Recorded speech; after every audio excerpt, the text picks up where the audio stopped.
Father Ryan Humphries. Welcome to the CU CateCast. Today, the book of Psalms. Now, I want to start with a giant disclaimer. I mean, big, huge, blinking red disclaimer that many of the greatest of the great saints have had a lot to say about the book of Psalms. And so I am not going to pretend in any way, shape, or form that this is some learned discourse on that great tome of the Scripture. In fact, going back to the beginning, the monks have recognized that this is perhaps one of the most important books of the Bible itself, certainly of the Old Testament, so much so that when my first class of seminary, I was with studying under a monk, Brother Adam, or Father Adam, and someone challenged him on something, and someone else in the class said, "Don't argue with a priest on the Bible." And he goes, "Oh no, don't argue with a monk on the Psalms."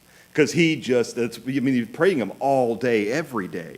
And so there is no meaningful way to summarize, consolidate, or otherwise give a reasonable thumbnail sketch of the book of the Psalms. All we can do is throw out a handful of ideas, hopefully giving us some broad perspective. And thankfully, we all have a good bit of experience with the Psalms. We interact with them at Mass on Sunday and elsewhere. So what the book of Psalms is it's a kind of hymn/prayer book. And we all kind of have an idea of that.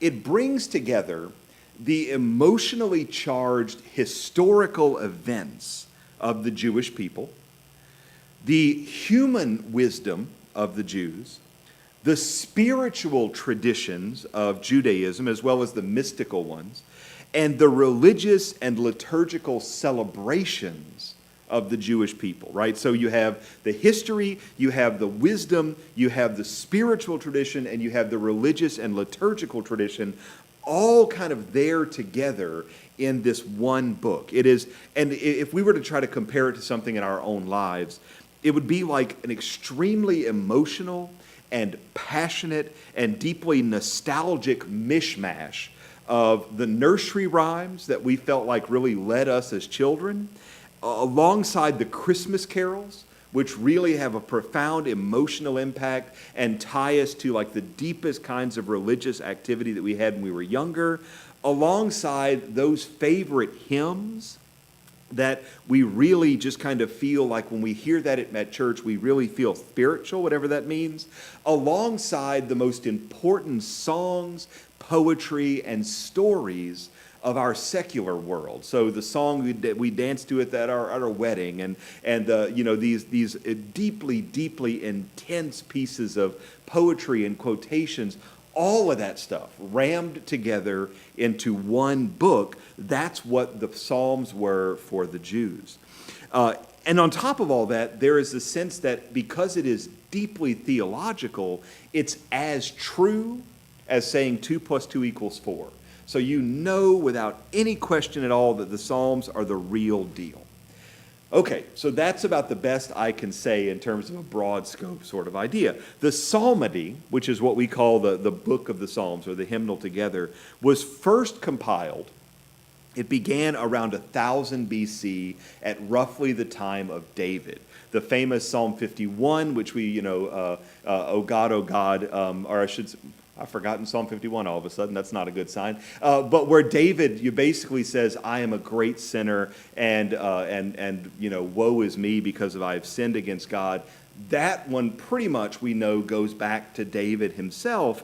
But then along the way, once the Temple of Solomon is built, that's around, say, 925 BC. When that starts to happen, then it becomes necessary for the book of the Psalms, the hymnal, to kind of be solidified and kind of written down and tightened up. So we know that it starts as early as 1000, but we're going to continue to have Psalms added on and continue to have adjustments to those Psalms all the way to 250 BC.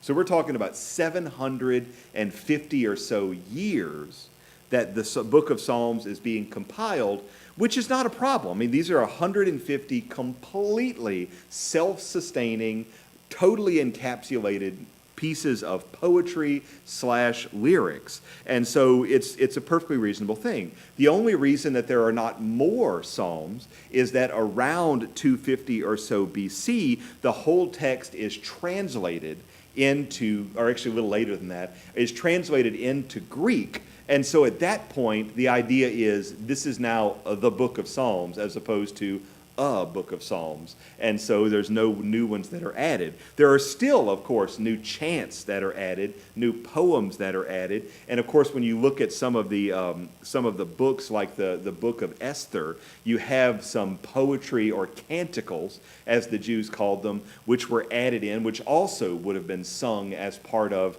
Jewish liturgical celebrations. And of course, those continue to be modified. Even into the modern era, traditional Jews are continuing to write new pieces of music to commemorate new things that have happened. And so, you have this really broad topic. You have 1000 BC to 250 or so BC. There are a pile of authors along the way. Most of them were probably authors who were priestly. That is, that they had an education, they could certainly read and write, and then they would have been consulting the rabbis, the scribes, and then the artsy-fartsy folks, because you got to bring the artsy-fartsy folks in when you're going to have singing. You want to have clever turns of phrase, you want to have nice little alliterations and things like that. And so most of the authors were priestly, but we don't have any meaningful idea who most of them are, even though some translations of the Bible say all of them were written by David. We know that's completely absurd because a lot of them take place after David had been long dead and gone.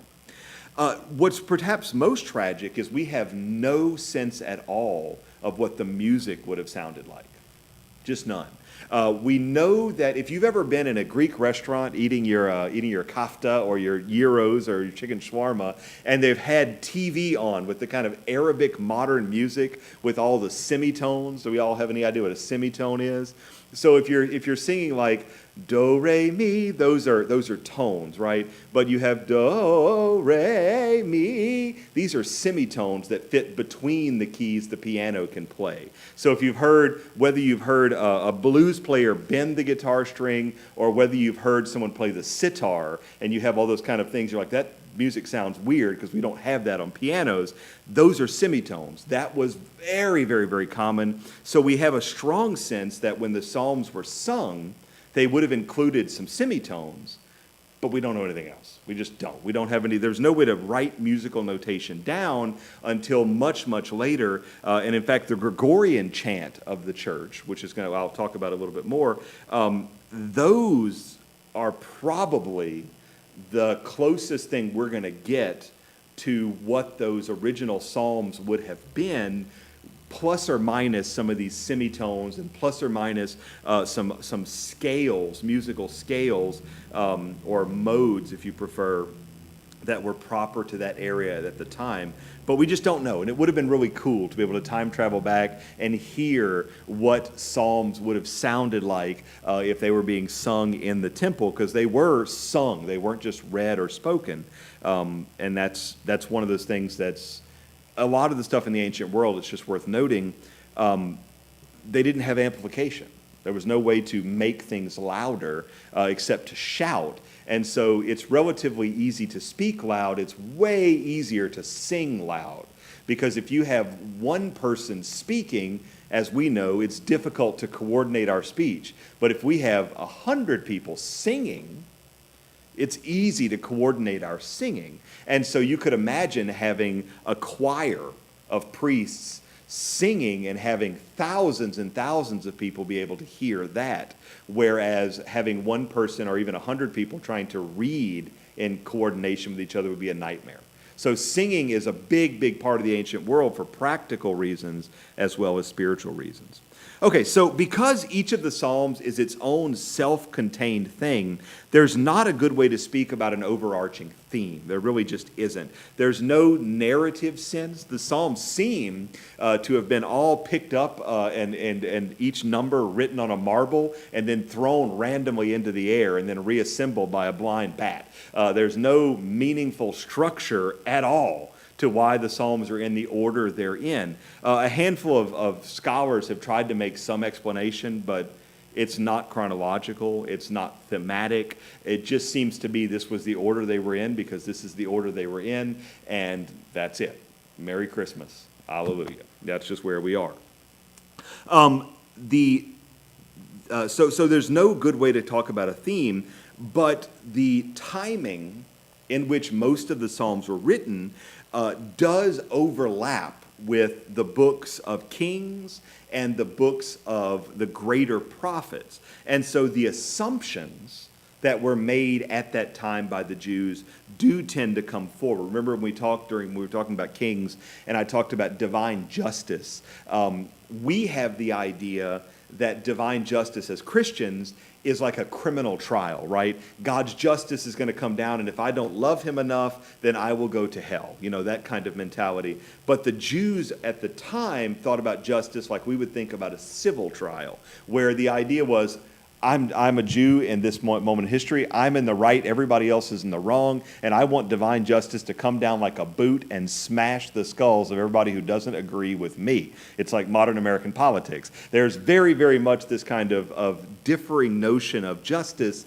And so those kinds of things we can talk about as minor themes just because that's the way the Jews saw the world. It was worldview driven rather than theme driven. There are lots of psalms of praise, and there are lots of remembering historical victories. There's lots of celebrating God's providence, and there's lots of God asking God to smite our enemies, but those are just happen to be the common themes that were in all the writing of the time. Several of the Psalms were written during and after the Babylonian exile, and so there are some more pensive and even lamentary or lamentational Psalms, asking why aren't bad people being punished more, or woe is me, it's just a sad time to be us and to be Jewish. Very broadly, there are eight categories of Psalms that we identify. And again, when you really get into this, you could go to 15 or 20, you could go down to 4 or 5. But here are the 8 that I like. These are, I think, that make the most sense, and this is in the main what most folks believe. There are Psalms of praise, easy enough.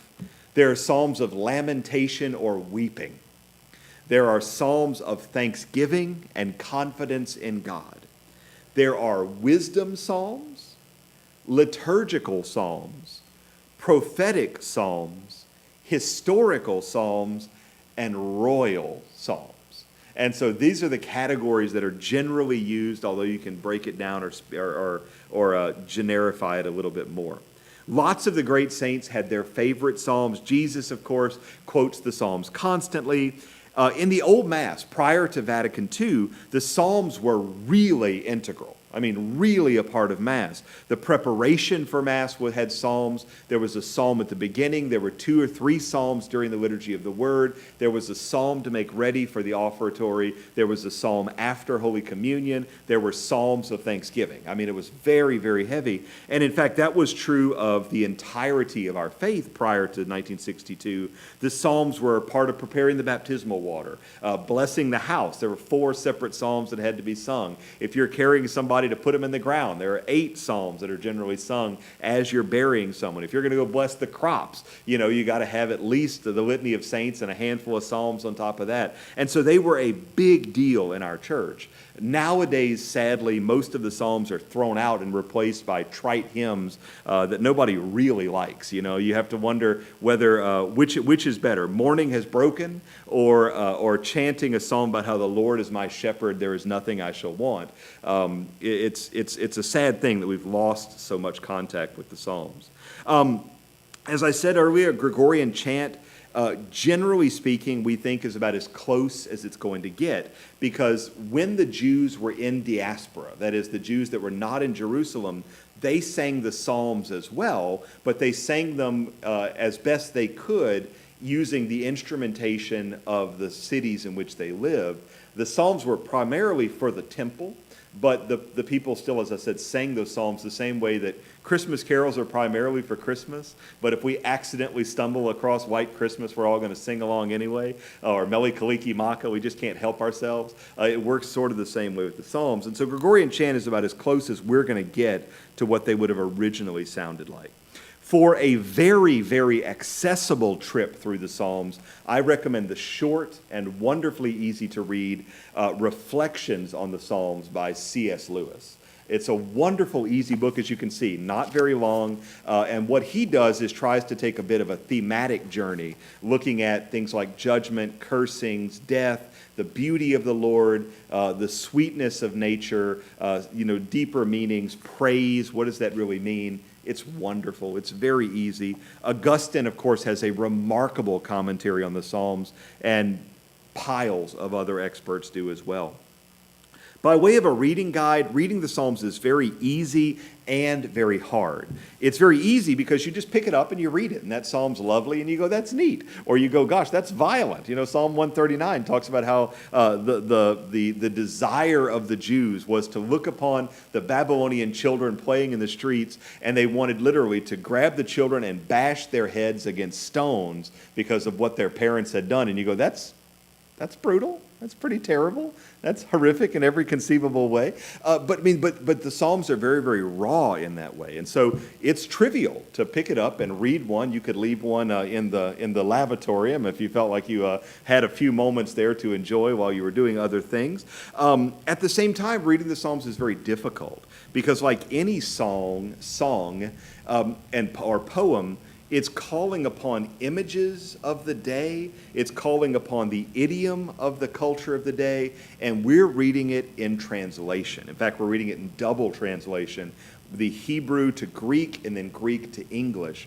And so it's not easy to really pick up on the nuances of how in the Psalm 23, there is a moment where the Hebrew can be understood that I am setting a table before my enemy, but I'm also setting out a sword before my enemy, using the same words. And there's meant to be a play on those words about hospitality, but at the same time strength.